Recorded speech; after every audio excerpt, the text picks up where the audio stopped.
Ideal education সেন্টারে তোমাদের সকলকে স্বাগত জানাই। আজ আমি তোমাদের বায়ু সঞ্চয় কাজের ফলে সৃষ্ট ভূমিরূপগুলো পড়াবো। সাধারণত বায়ু সঞ্চয় কাজের ফলে দুই ধরনের ভূমিরূপ তৈরি হয়, একটি হচ্ছে বালিয়াড়ি আর একটি হচ্ছে লোয়েস সমভূমি। তো এই বালিয়াড়ি এবং লোয়েস সমভূমি কিভাবে গঠিত হয় সেগুলো আমি তোমাদেরকে সহজ সরলভাবে চিত্রসহ বুঝিয়ে দেবো। তোমরা একটু ধৈর্য ধরে এই ভিডিওটি সম্পূর্ণ দেখো। প্রথমে আমরা চলে যাব যে বালিয়াড়ি কিভাবে তৈরি হয় বায়ুর সঞ্চয় কাজের ফলে সৃষ্ট। যেহেতু আগের বছর তোমাদের বায়ুর ক্ষয় কাজ থেকে বড় প্রশ্ন এসে গেছে, তাই এবছরের জন্য তোমাদের বায়ুর সঞ্চয় কাজ থেকে প্রশ্ন আসতে পারে, তাই তোমরা কিন্তু ভিডিওটি একটু স্কিপ না করে সম্পূর্ণ দেখো। তাহলে বায়ুর সঞ্চয় কাজের ফলে দুই ধরনের ভূমিরূপ তৈরি হয় আমরা বললাম, একটা হচ্ছে বালিয়াড়ি ও আরেকটি হচ্ছে লোয়েস সমভূমি। এই দুই ধরনের ভূমিরূপ কিভাবে গঠিত হয় তোমরা একটু দেখে নাও। আমি এখন চলে যাব বালিয়াড়ি কিভাবে গঠিত হয় সেই বালিয়াড়ি সম্পর্কে পড়াবো। প্রথমে বিষয়টা হচ্ছে দুই ধরনের ভূমিরূপ আমরা বললাম, একটা হচ্ছে বালিয়াড়ি,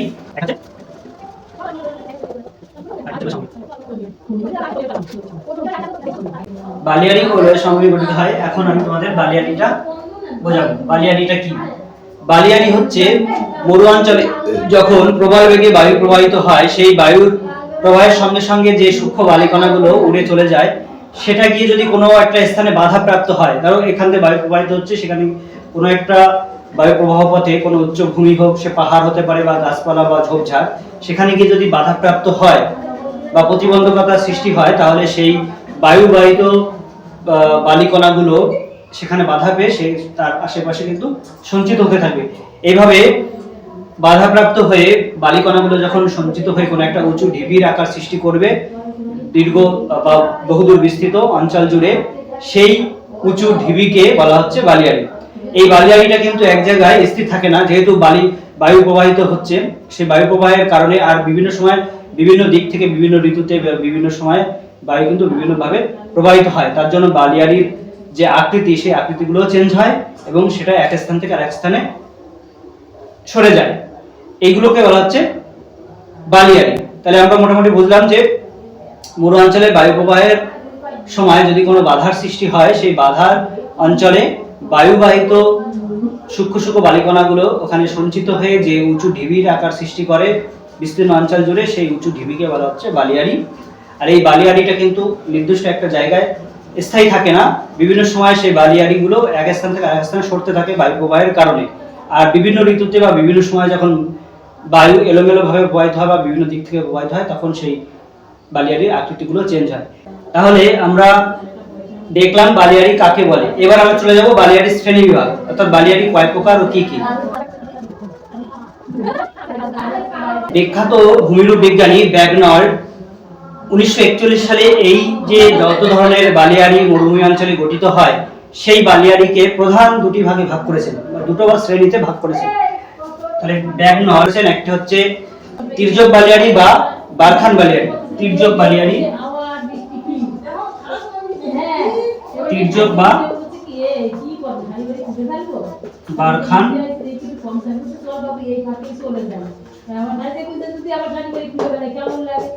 বারখান বালিয়াড়ি। আরেকটি হচ্ছে অনুদৈর্ঘ্য বালিয়াড়ি, অনুদৈর্ঘ্য বা শিব বালিয়াড়ি। তাহলে মরু অঞ্চলে সমস্ত ধরনের বালিয়াড়িকে প্রধান দুটি শ্রেণীতে ভাগ করেছেন বিখ্যাত ভূমিরূপবিদ ব্যাগনর্ড 1941 সালে। একটি হচ্ছে তির্যক বা বারখান বালিয়াড়ি, আর একটা হচ্ছে অনুদৈর্ঘ্য বা শিব বালিয়াড়ি। এবার আমি তোমাদের এই দুটি যে বালিয়াড়ি, এই দুটি বালিয়াড়ি সম্পর্কে বিস্তারিত আলোচনা করব ছবি সহ। প্রথমটায় আমরা চলে যাব তির্যক বা বারখান বালিয়াড়ি কি, এটা আমরা জেনে নেব।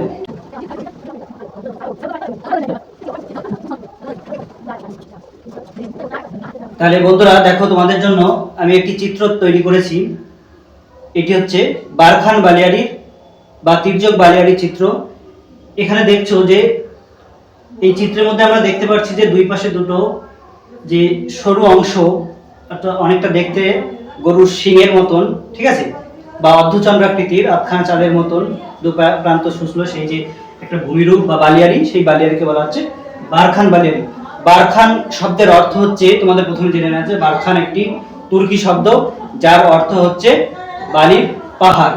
আমরা এবার এই বারখান বালিয়াড়ির সংজ্ঞাটা একটু জেনে নেব। বারখান বালিয়াড়ি সংজ্ঞাটা কি? যেসব বালিয়াড়ি বায়ুর প্রবাহ পথে আড়াআড়ি ভাবে গড়ে ওঠে তাদের তির্যক বালিয়াড়ি বলে। আর এই তির্যক বালিয়াড়িটা যখন বদ্ধচন্দ্রাকৃতি আকারে গড়ে ওঠে তখন সেই বালিয়াড়িকে বলা হচ্ছে বারখান বালিয়াড়ি। খাড়া ও মৃদু ঢালযুক্ত বারখান বালিয়াড়িকে আরবে জীবর বলা হয়। তাহলে তোমরা জানলে জীবরটা কি জিনিস। আর একাধিক বারখান জুড়ে সৃষ্ট বৃহৎ আকৃতির যখন একটা বালিয়াড়ি গঠিত হয় তখন সেই বৃহৎ আকৃতির বালিয়াড়িকে বলা হচ্ছে বারখানয়েড বা মেগা বারখান। আর একাধিক মিলিত বারখানকে বলা হয় একলে বালিয়াড়ি। তাহলে তোমরা একলে বালিয়াড়ি কি, জিবার কি, বারখানয়েড কি, মেগা বারখান কি, বারখান কি, তির্যক বালিয়াড়ি কি, এগুলো কিন্তু জানলে। এবার আমরা এই বারখান বালিয়াড়ির বৈশিষ্ট্য, কতগুলো বৈশিষ্ট্য পরীক্ষায় কিন্তু আসতে পারে যে বারখান বালিয়াড়ির বৈশিষ্ট্য লেখো। 3 নম্বরের একটা প্রশ্ন দিয়ে দিল বা 2 নম্বরের প্রশ্ন দিয়ে দিল, এরকম সময় এরকম ভাবে কিন্তু প্রশ্ন অনেক সময় দিয়ে থাকে। ঠিক আছে, তাই তোমরা বারখান বালিয়াড়ির বৈশিষ্ট্যগুলো লিখে রাখো, অথবা প্রশ্ন আসে বারখান ও তির্যক বালিয়াড়ির পার্থক্য লেখো, এরকম প্রশ্ন কিন্তু তোমাদের এসে থাকে। এখন তোমরা বারখান বালিয়াড়ির বৈশিষ্ট্যগুলো একটু জেনে নাও। বন্ধুরা দেখো, আমি তোমাদের জন্য এই যে বারখানের যে বৈশিষ্ট্য সেই বৈশিষ্ট্যগুলো কিন্তু আমি বোর্ডে চিত্র যখন করবে চিত্র নিচে কিন্তু অবশ্যই এই চিত্র বলে কথাটা লিখবে। চিত্র এটা কিসের না বারখান বালিয়াড়ির, বারখান বালিয়াড়ি এরকম ভাবে কিন্তু অবশ্যই লিখে দেবে। পরীক্ষার খাতায় যখনই চিত্র করবে সেই চিত্রের বক্স করার পর তার নিচে কিন্তু অবশ্যই যে চিত্রটা এঁকেছো সেটা কিসের চিত্র সেটা কিন্তু অবশ্যই নিচে লিখে দেবে। এবার আমরা চলে যাব বারখান বালিয়াড়ির যে বৈশিষ্ট্য এক এক করে আমি বলছি। প্রথমে দেখো, 1 নম্বরে বলছি এদের উচ্চতা 15 মিটার ও প্রস্থ 80 থেকে 90 মিটার। যদি কিনা এই বারখানটা বড় সাইজের হয়, বড় আকৃতিযুক্ত বারখান সৃষ্টি হয়, তাহলে তার দৈর্ঘ্য প্রস্থ কেমন হবে বা উচ্চতা এবং প্রস্থ কেমন হবে না এদের উচ্চতা 15 মিটার পর্যন্ত হতে পারে এবং প্রস্থ 80 থেকে 90 মিটার পর্যন্ত হতে পারে যদি বড় বারখান সৃষ্টি হয়। আর যদি ছোট বারখান সৃষ্টি হয় তাহলে তার আকৃতি কেমন হবে? ছোট হলে 2-3 মিটার হচ্ছে এর উচ্চতা হবে এবং প্রস্থ হবে 20 থেকে 25 মিটার পর্যন্ত।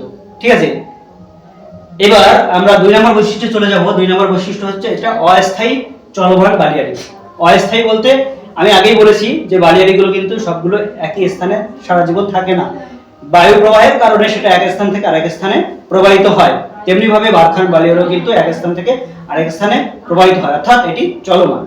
3 নম্বর বৈশিষ্ট্য হচ্ছে এর যে দেখো দুটো অংশ, দুটো সাইড, যে দিক থেকে বায়ু প্রবাহিত হয়ে আসছে এই দিক থেকে বায়ু প্রবাহিত হয়ে আসছে, এটা হচ্ছে বায়ু প্রবাহের দিক। যে বায়ু প্রবাহের যে দিকটা সেই দিকটাকে বলা হচ্ছে প্রতিবাদ ঢাল। দেখো আমি বোর্ডে লিখেছি, এই প্রতিবাদ ঢালটা কেমন হবে?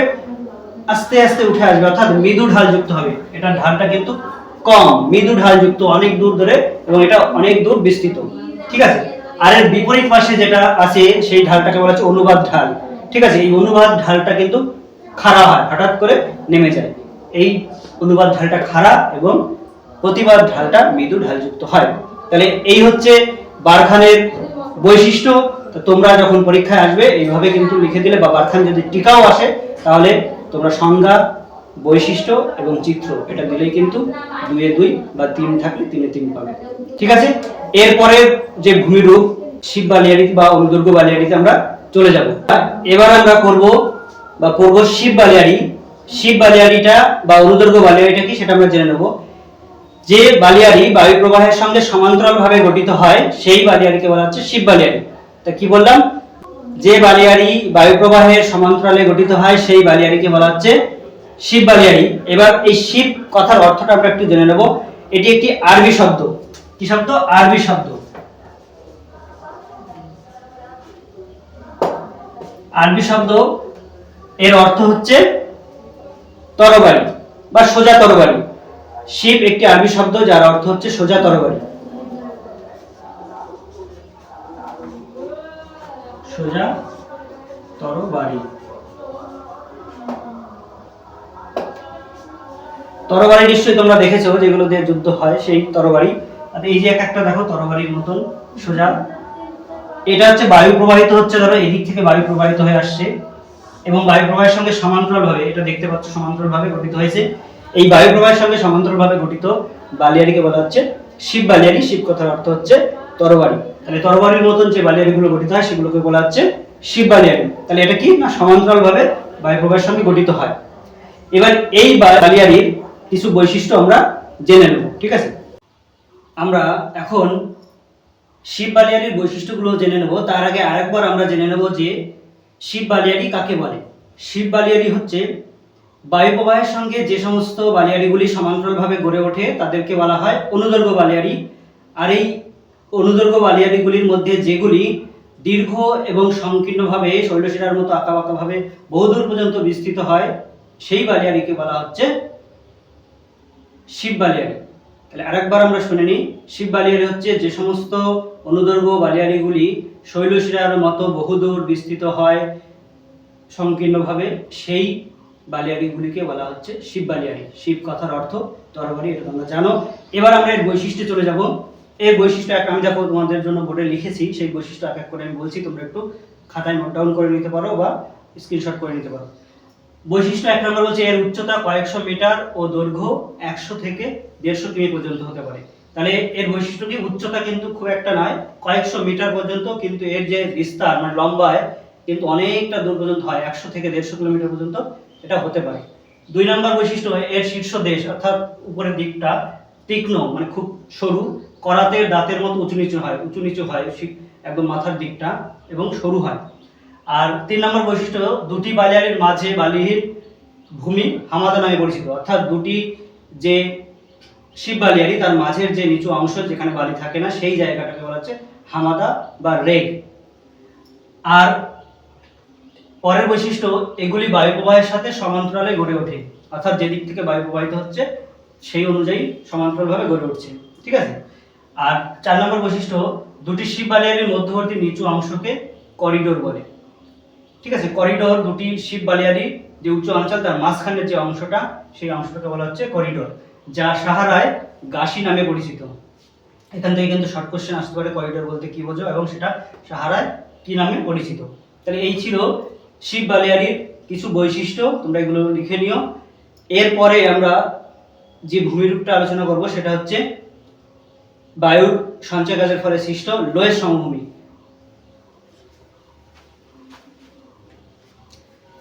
লোয়েস সমভূমি বলতে কি বুঝি আমরা? লোয়েস সমভূমি কথার অর্থ হচ্ছে, লোয়েস কথার অর্থ হচ্ছে স্থানচ্যুত বস্তু। অর্থাৎ বায়ু প্রবাহের সময় যখন বায়ুর সঙ্গে শুষ্ক বালিকণাগুলি এক স্থান থেকে এক স্থানে উড়ে গিয়ে কোনো নিচু স্থানে গিয়ে সঞ্চিত হচ্ছে, সেই নিচু স্থানে সঞ্চিত হয়ে দীর্ঘদিন এভাবে ক্রমাগত সঞ্চিত হতে হতে যখন সেই নিচু স্থানটা একটা সমভূমিতে পরিণত হবে, তখন সেই সমভূমিটাকে বলা হচ্ছে লোয়েস সমভূমি। আরেকবার বলছি বন্ধুরা, ভালো করে শুনে নাও। লোয়েস কথার অর্থ স্থানচ্যুত বস্তু। যখন মরু অঞ্চলে প্রবল বেগে বায়ু প্রবাহিত হয়, সেই বায়ুর সঙ্গে যে বালি উড়ে যায়, সূক্ষ্ম সূক্ষ্ম বালিকণাগুলো উড়ে গিয়ে যদি কোনো নিচু স্থানে গিয়ে সেটা দীর্ঘদিন ধরে সঞ্চিত হতে থাকে এবং এইভাবে ক্রমাগত সঞ্চিত হতে হতে সেই স্থানে যখন একটা সমভূমি গঠিত হয়, তখন সেই সমভূমিটাকে বলা হচ্ছে লোয়েস সমভূমি। উদাহরণ হিসেবে আমরা বলতে পারি যে গোবি মরুভূমি।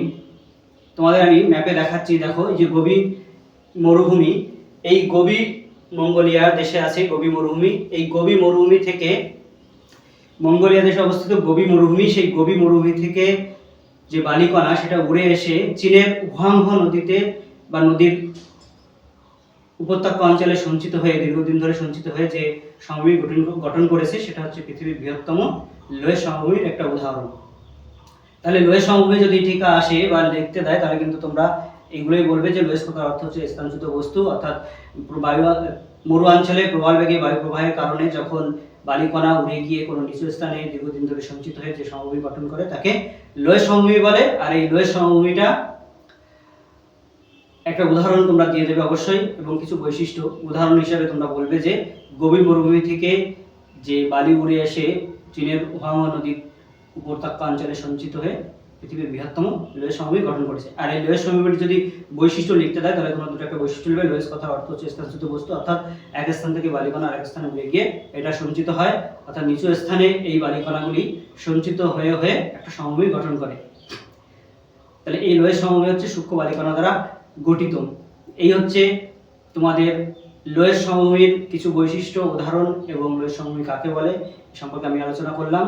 যাই হোক বন্ধুরা, তোমরা সকলে ভালো থেকো। আর যদি ভিডিওটি ভালো লাগে তাহলে অবশ্যই চ্যানেলটি সাবস্ক্রাইব করে রাখবে পরবর্তী ভিডিওগুলো পাওয়ার জন্য। এই তোমাদের এবং বন্ধুদের মধ্যে এটা শেয়ার করে দিও এবং একটা লাইক করে দিও। থ্যাংক ইউ সবাইকে।